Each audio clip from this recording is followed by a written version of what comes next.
What is going on, Flyers fans, the few of you that remain? Welcome back to Clear the Ice, a Flyers postgame show here on the It's a Wrap Sports Network with your boy Matty B won this special matinee call. Hell yeah! Well, we're sinking to new levels game by game, winless now in our last six.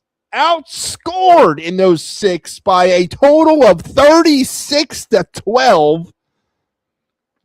The beat goes on today. The Flyers get absolutely steamrolled by the stinking New York Rangers, 6-3 down there at the arena in anticipation of taking this 6-game winless streak out to Vegas, Utah, and Colorado next week. God help us all, as this thing has gotten to epic proportions. And no, I'm not going to come on here and lay this all on the feet of the goaltending. The goaltending stinks. Yes. The Flyers aren't doing anything to help them. They're not. The defense is falling apart. Their offense is not existent. Matt V. Mitchkov just might as well sit in a press box and watch these games for all the effort he has provided. It's a complete and total collapse on all fronts. It's not just the goaltending. But when you have questionable goaltending to enter a game or enter a season or enter the last 4 decades like the Flyers have had, you got to ratchet it down in front of them. And the Flyers aren't doing that at all. Turnovers, penalties. The penalty kill is dreadful. Power play has disappeared, which it was never really there to begin with, but they were actually at one point this season 20% effective on the power play, which is like the league minimum that's my league minimum standard. But those days are long gone because they can't score and they are giving up way too many goals. As Alexei Kovalov, who got the start tonight, finished with a stellar, perfect .000 save percentage in this hockey game. You know why? Because he faced 3 shots and all 3 of them were goals. Amazing. Simply amazing. Now, again, as I said, it's not all about the goaltending. Yes, there's problems there. Massive problems. The Flyers aren't just doing anything in front either. Just opportunity after opportunity in this game. I think this game to me, or this Flyers team, can be summed up in one play. And that was towards the end of the game here today. Sean Couturier with an opportunity going one-on-one. He had a defender on him, but he had a good chance, a good scoring opportunity as he's breaking into the net. What happens? He gets completely punked by the defenseman and sort of ridden off the puck. And boom, no scoring opportunity, and that's that. That is the perfect metaphor to this Flyers team. And yeah, I think the honeymoon is over, folks. We were okay if we stayed away from these types of winless streaks, these 10-gamers, these 8-gamers, 7-gamers. You can't afford one of these if you're a team like the Flyers. And I'm not saying the season's lost. Oh, I think it's definitely trending that way because I don't see any relief coming between the pipes. Danny B is reluctant and stubborn to make any sort of move to reinforce that area. And we're going to continue to be dealing with Sam Ersson, who had no choice today but to come in when your starter gives up 3 goals on 3 shots. I mean, you got no choice. Tockett's hands were pretty much tied there. Ersson didn't fare much better. I mean, he played okay. Still got shot apart. Zibanejad with a hat trick. Panarin with 2 goals. I mean, it was a shooting gallery down there, and the Flyers were on the other side of that. 36-12, the Flyers have been outshot or outscored since January the 8th. Let that sink in. 36-12 as they lose today 6-3. Welcome back. I hope you guys enjoyed the game if you watched it. Adam says falling apart fast. Injuries are piling up. It's the whole damn team. More injuries on the team. Yeah, it's the whole damn team, right? I mean, it is. I'm not going to sit here and place that, but hey, It'd be nice not to give up 6 goals a game. I mean, what they at? That's probably what they're averaging. They've given up 6 goals in the last 2 games. What is it? Like, what are the tallies? Let's talk about the individual goal tallies here since January 8th. All right, 275, 566. That's what they've given up since January 8th. 275, 566. It's terrible. Absolutely terrible. And they've scored 1-2-1, 2-3-3. Does not take a mathematician to figure out what's going on, all right? But you're right. It is the whole damn team. It's not, again, I'm not going to lay it all at the feet of Sam Ersson or Alexei Kovalov, or tomorrow maybe Carson Bjornsson. Next week, Igor Zaradin, Alex Lyon, if they ever make a move to help out the goaltending situation. You know, I fear whoever they put in there is destined to fail, honestly, to be blunt about the whole thing.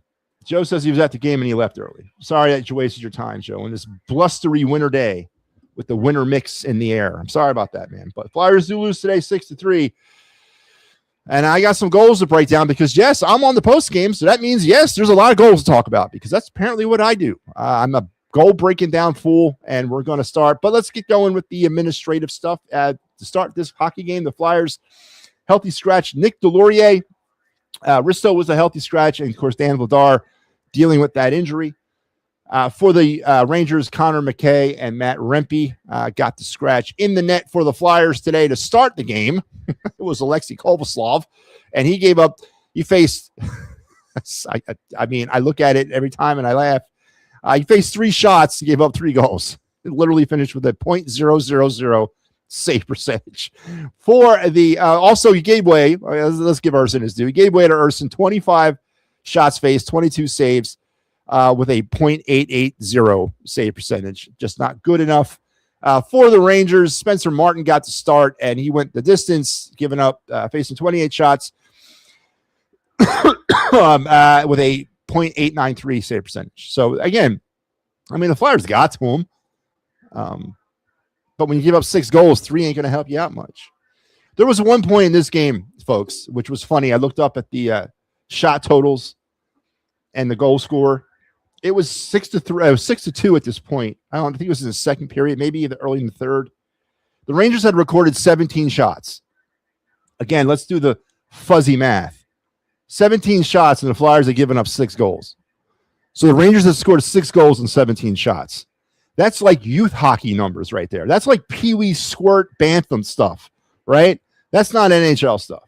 17 shots and 6 goals. I couldn't. I had to like double, triple, quadruple take it. I'm like, really? Is that what I'm seeing?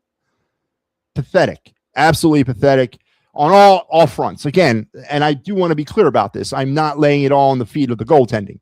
They're not helping, but they are not fully to blame. It's been a breakdown across the board for this hockey team. Matvei Michkov. You know, I wasn't really a big Michkov guy to begin with. I honestly wasn't. I thought he had some promise. He was tearing things up in the KHL, but there was red flags about him in his days in the KHL. For those of you that did not wake up at 7 o'clock in the morning to get on the deep, dark web to watch KHL hockey like I did, you wouldn't know these red flags. But there were red flags about Matvei Michkov. He's not much of a team guy. He threw a lot of temper tantrums when he was out there in Petersburg and in the KHL, when he was SKA and KHL. All right, threw a lot of temper tantrums, was suspended twice for conduct detrimental, refused to play at times. There were a lot of red flags about him to go along with that A1 talent. And then last year, he blossomed in a bad situation on a bad hockey team, and he took that momentum and he came into this season out of shape. Came into this season not have stepped on the ice in 4 months after the end of last season. And he's been behind the power curve ever since, and it's definitely shown. So there are some red flags about Matvei Michkov. And again, I think that we've reached a point, and I'm not saying, actually I am saying, if you can move on from him, move on from him. Who cares? I don't think he's ever going to blossom into what we want him to be. And we are notorious in this town for overhyping, underhyping, all that, right? We overhyped Michkov. Half of you did not know anything about Matvei Michkov, had not watched 1 second of his play ever, and we're crowning him the next Wayne Gretzky because he's Russian, right? For whatever reason, because he was taken at the high pick in the draft. Okay. And it hasn't, to this point, worked out. And I don't think it's ever going to work out to the point where people want it to work out. I'm not saying he can't scratch out a career in the NHL. Absolutely can. I'm not saying he can't be a 20 to 25 goal scorer a season in the NHL. He absolutely can. But I don't think he's the savior. I know that he's not the savior to appear. We're still waiting for the Messiah to show up in South Philadelphia. All right? And Mitchkov's a false prophet. That's what he is. Yeah, he might be a messenger from God, but he ain't the Messiah. But, and you know, it's hard to get all religious there, but I had to. And I think it's time to wrap your heads around that. I think it's really time to wrap your heads around. And that's my Matt V. Mitchkov soapbox moment for the game, brought to you by the great folks here at the It's a Wrap Sports Network and creators of such programming as this. The Philly AM Sports Show featuring Big Al and Mike Laro tomorrow morning at 9 a.m. Get your weekend or get your week started off correctly. Start your Sunday correctly. Wind down your weekend correctly. However it is you want that to set in, do it with Mike and Al. 9 a.m. tomorrow here on the It's a Wrap Sports Network. And for the rest of today, this is what you got to look forward to. We are playing, and we will do this every Saturday until the end of time, the best of the It's a Wrap Sports. So if you missed our programming during the week, we will recap it all for you on Saturday. We got a little break in the action here as I'm doing some live, but then we're going to get right back into the best of the It's a Wrap Sports for the rest of today. And then tomorrow morning, of course, you got the AM Philly Sports Show, and then me coming back at you with the final word tomorrow at 9 p.m. All right, let's get into this. I prolonged it enough. Let's talk scoring. The Flyers would actually take a lead in this game. They got off going strong at the 6:22 mark. Travis Konechny has somehow figured out how to score 15 goals. And he scored his 15th today from Zegras, his 25th, and Sanheim, his 15th, to give the Flyers a much needed early lead at 1-0. It would be fleeting, yes, but it was a lead, and it was early, and I will take it. Let's pull up the game. Let's pull up that goal. Let's get that going for you. Here we go. Again, I'm doing post game, so that means we have about 1,000 goals to break down. I don't know why it is like this. Every single one I do. All right. We're going to pick this thing up in the neutral zone. And why it's important to pick this goal up at the neutral zone is because I've never seen a hockey team as bad as the Flyers are in transitioning from defense to offense. I've never seen it. That's hit a bad spot. It's gotten kind of steadily worse since 2 seasons ago when they were one of the better teams at transitioning because they didn't mess around with the puck in the neutral zone. Remember, that was the year where they were doing a lot of those outlet passes, those 50-50 balls type stuff down the middle. You know, it was Morgan Frost's kind of trademark play as he tried to spring people for a 2-on-1 or a breakout. But since that year, which was 2 seasons ago now, the Flyers have reverted back to this traditional, conventional skate the puck through the neutral zone, and they are one of the worst teams at that. But on this play, it works out pretty well for them as the Flyers will break into the zone, and they got themselves one of them good old-fashioned 2-on-1s as Zegras will find the very wide-open Travis Konechny, and this should be automatic for a goaltender like a goal scorer like Konechny. He goes on the far side there against the young goaltender and beats him cleanly to give the Flyers that 1-0 lead. Good to see the two of them connecting there, Zegras and TK. Good to see TK scoring goals. And, you know, interesting to see Christian Dvorak up on that line. What's he doing there? But the Flyers get the early 1-0 lead. But that would be it. That's your highlight of the day. That's really it. Because after that, it's all Rangers. It's all Rangers all the time. 7:05, Panarin would get his first of 2 to tie it up at 1, his 17th from Trockett and Lafreniere to make it 1-1. Let's bring that goal up. Again, this is all Rangers all the time from this point forward. And we're going to talk about a lot of the stuff. Now, some of these goals doesn't really tell the full story. There are some breakdowns in some of these goals that lead to these opportunities. I'm focusing on a lot of the end state of the opportunities. And some of these goals have what led to the opportunity. So we'll just kind of play this by ear. But let's pick this thing up right now. as where are we at here? Where are they at? Oh, okay, here we go. All right, so really a simple basic entry. I doesn't really get better than this. I mean, the Flyers got this covered pretty well. Everyone's got a body on them, right? I mean, doesn't seem to be any sort of open seam except for the one right down the middle. So you got to look at this and feel pretty good if you're the Flyers on defense. And let's run the play. But then we forget about the one factor, which is, of course, the over pursuit factor. As the Flyers will over pursue, we're going to lose people in translation. We're going to leave somebody up right in the slot, and then you can pretty much count that as a very slow-moving, and this is really what's concerning about Kovaslav. It's the slow-moving. This guy used to be lightning quick. I mean, like last year on his horizontal game, or his vertical game. Lateral game. That cross the crease move, that was lightning quick. That was what really set him aside or set him apart from a lot of young goalies that I've seen. And that has disappeared since he's been here in North America, and that was a pure example of it. But again, as we're going to let this play kind of develop again, the Flyers have this pretty well defended, but things get lost in translation. And there's over pursuit. There's a lack of awareness in the defensive zone, and they fall asleep at the switch, and they leads to an opportunity right here where you got someone just standing alone, and you got Couturier sort of just cruising back like, he's on a vacation or something, and Kovaslav just really slow going laterally gets beat like a drum. Just again, a lazy, mechanically lazy goal. And that's, listen, it's a high scoring opportunity. 100%. They had the breakdown in the defense. They caused an odd man situation or an odd situation. But Kovaslav's got to get back quicker than that. He's got to go lateral quicker than that. And he used to be able to do that. I mean, like last season, as he's just way too slow on it. Like he's completely overcommitted.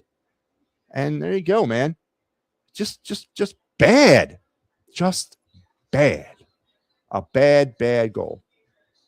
And the Rangers got themselves, they've tied this game up at 1-1. Oh, man. Do I know who the goalies are out there? There's a ton of goalies. Alex Lyon is a name that's been floating around, former Flyer goalie. Buffalo's got a surplus of goalies. Got about 5 of them that are NHL capable that they could part ways with. But, they're not going to let them go cheap. Danny B's got to make a move. And within the system, the Flyers, the next one up is Bjornsson, right? I mean, he's the next one internally.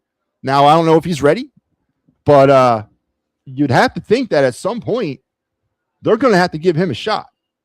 But as far as going outside the organization, there's always goalies there. Again, Alex Lyon is the name that's more fluently being floated around. He's a goalie with NHL experience who's kind of lost in a goalie shuffle with a very deep goalie situation in Buffalo. So Alex Lyon would probably come at you about a third-round pick, third-round pick. So, yeah, I mean, there are some goalies out there. The AHL, a lot different play.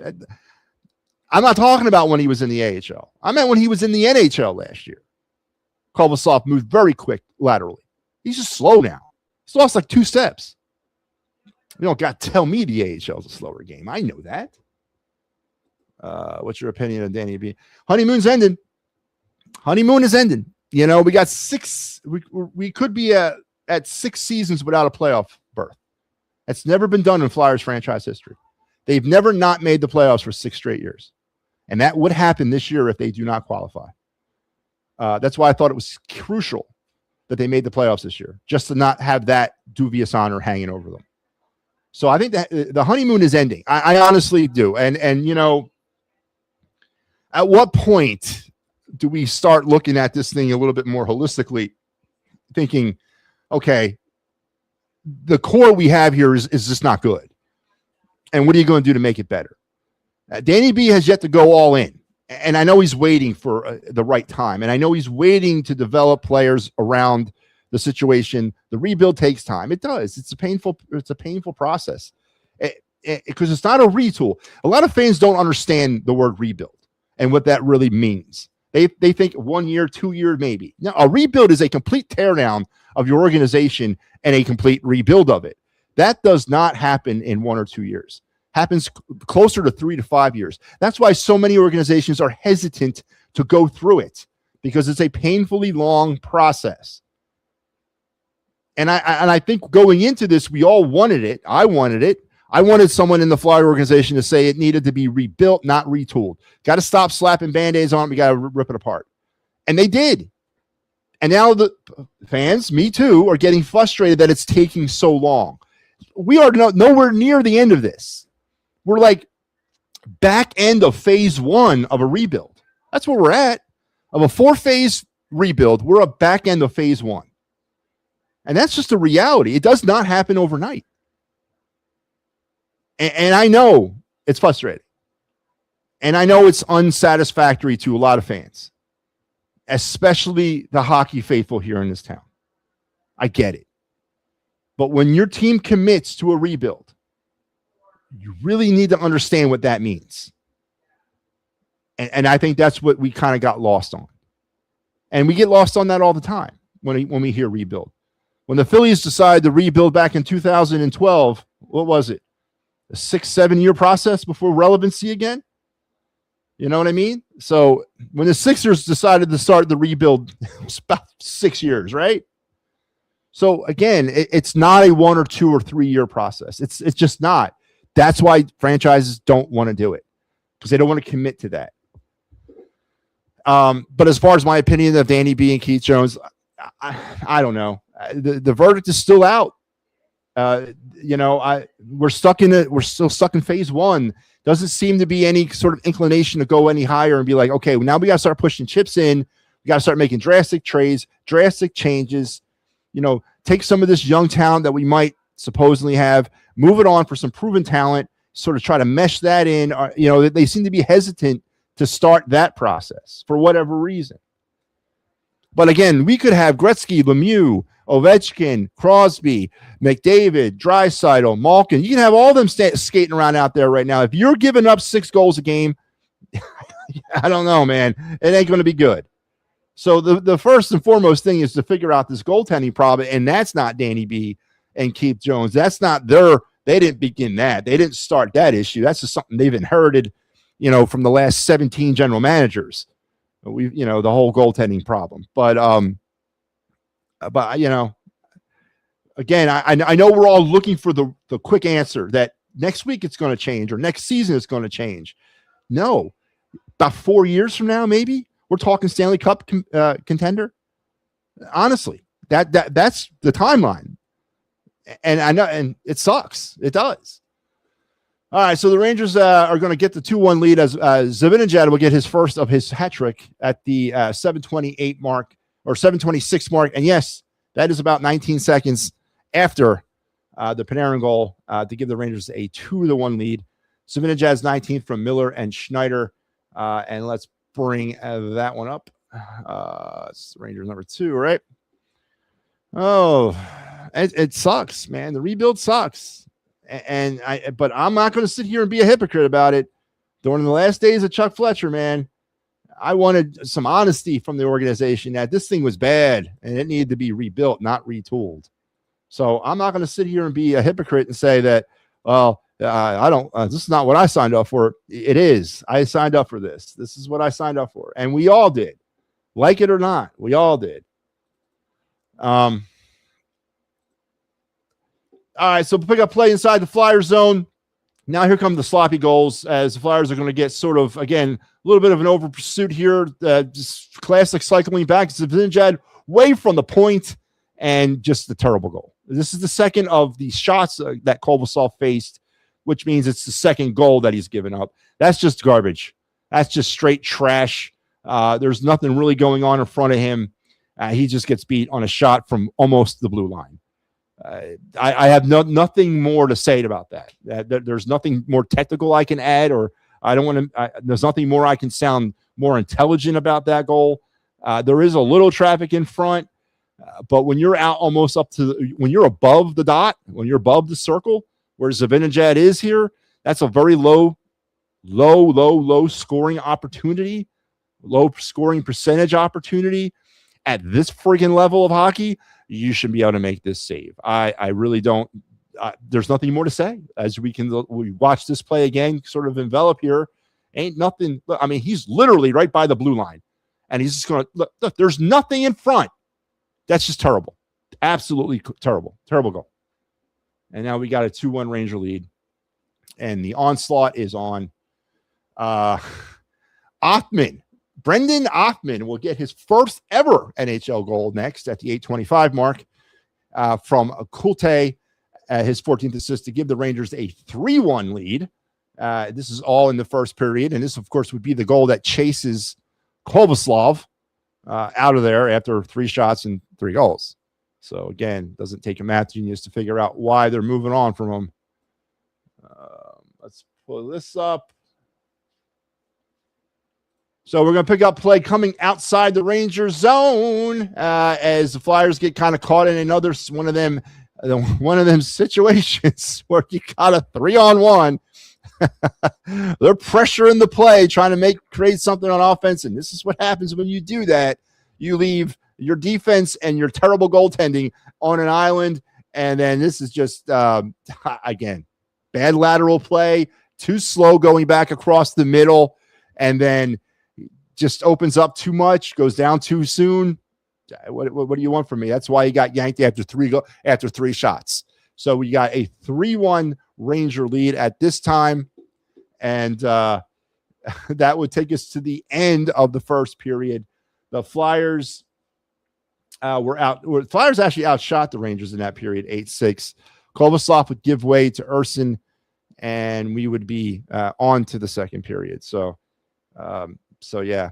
So let's head to the second period. Zibanejad, his second goal of the game on the power play, his 20th of the season, gives the Rangers a 4-1 lead at the 5:38 mark.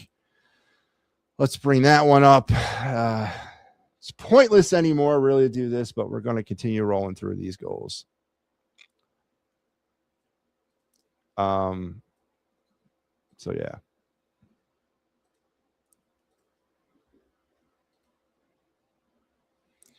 All right, let's bring this up.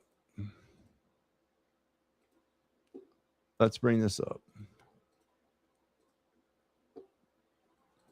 right, inside the Flyer zone on the power play. Rangers are going to set up. They're going to just get right back, and we're going to fake a shot. We're just going to sit down. We're going to go down. We're going to again. This is bad defense as the Flyers let this thing go right by them, and then again this time it's Urson. As I said, over pursuit, not aware, 4-1. And there you have it. So 4-1 at this point of the game. And that's pretty much, listen, it plays out the rest of the way. Zibanejad will then strike about 3 minutes later to make it 5-1 on his 21st of the season from Miller and Morrow. And that would be the hat trick for him. Let's roll through this. And then at the 14:31 mark, Panarin, his 18th, making it 6-1. Then Sanheim does get the Flyers with the shorty, the Flyers' third shorthanded goal of the year, to get this thing to 6-2 at 16:48 mark, his 6th from Konechny, his 26th, and that would be the end of the second period. Flyers were outshot 13-7 in that period, and in the third period, the only goal was Trevor Zegras at the end there at the 8:01 mark, making it 6-3, his 19th from Denver Barkey, who's quietly started to really pick up some points here, and Owen Tippett, and that's 6-3. I'm not going to put myself through this again. The Flyers 28 shots, Rangers 28 shots. Again, at one point it was 17 shots for the Rangers and 6 goals. Flyers were 0 for 1 the power play. Rangers were 1 for 3 as the shorthanded situation continues to be bad for the Flyers, but they did get a shorty though. That's good. Flyers took the puck away 3 times, gave it away 14 and blocked 13 shots. And that is how you get 6-3. Flyers now winless in their last 6 games. Will now head to the desert/mountain range, and they will face off against the Vegas Knights, Utah Mammoth, and the Colorado Avalanche next week, Monday, Wednesday, and Friday. Here is your Clear the Ice schedule. I have you on Monday. I have you on Wednesday, and Mike will have you on Friday against Colorado. And that's that. So he's 6-3. We got some problems, folks. We got some problems in net. We got some problems with offense. We got some problems with defense. We got some problems with the rebuild. And that's what this is. So Flyers lose today 6-3. Enjoy the rest of your day. And don't forget, the best of the It's a Wrap Sports rolls on after this show. as we will get back to showing all the stuff that we had shown during the week, if in case you missed it the first time. So, and make sure tomorrow morning at 9 o'clock, you're back for our return to live programming with the AM Philly Sports Show. Until then, until I see you tomorrow night, enjoy the rest of your Saturday. Go Flyers. And in the immortal words of the late, great Gene Hart, good night and good hockey, folks.